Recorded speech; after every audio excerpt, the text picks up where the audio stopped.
میرے بھائیوں،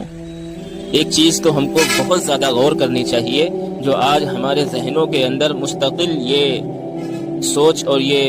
فکر لگی رہتی ہے کہ اللہ رب العزت نے میرے مقدر کو بہتر نہیں بنایا، اور ہم ادھر ادھر اپنی تقدیروں کو کوستے پھرتے ہیں۔ اللہ رب العزت اپنے بندوں سے مخاطب ہو کر کے فرماتا ہے وَعَسَىٰ أَن تَكْرَهُوا شَيْئًا وَهُوَ خَيْرٌ لَكُمْ وَعَسَىٰ أَن تُحِبُّوا شَيْئًا وَهُوَ شَرٌّ لَكُمْ۔ ممکن ہے کہ تم جس چیز کو پسند کر رہے ہو تمہارے لیے وہ بہتر نہ ہو، اور جس چیز کو تم ناپسند کر رہے ہو وہ چیز تمہارے حق میں زیادہ بہتر ہو۔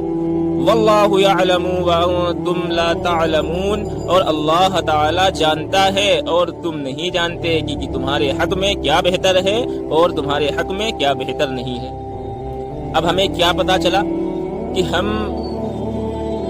جو کرنا چاہتے تھے اور جس کے لیے ہم نے صبح بھی دعائیں مانگی، شام بھی دعائیں مانگی، نفلیں بھی پڑھی، تہجد کے اندر روئے بھی، مانگا، وظیفے بھی کیے، اور ہمارے لیے بہتر بھی تھا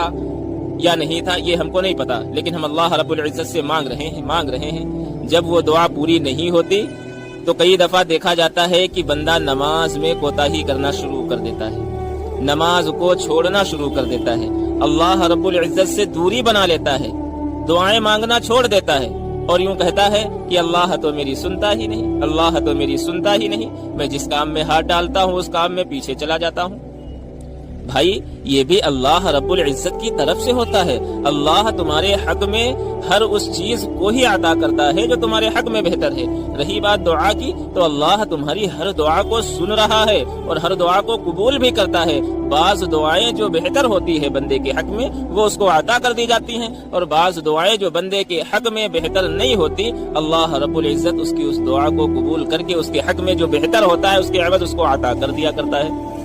تو کبھی اللہ رب العزت سے اس بدگمانی میں مت رہیں اور دوری نہ بنائیں کہ اللہ میری نہیں سن رہا۔ اللہ سب کی سنتا ہے اور سب کی دعاؤں کو قبول کرتا ہے، اور وقت آنے پر اس کے حالات بھی سنوارتا ہے، اور اس کے حق میں جو بہتر ہوتا ہے بندے کو اللہ وہ چیز بھی عطا کر دیتا ہے۔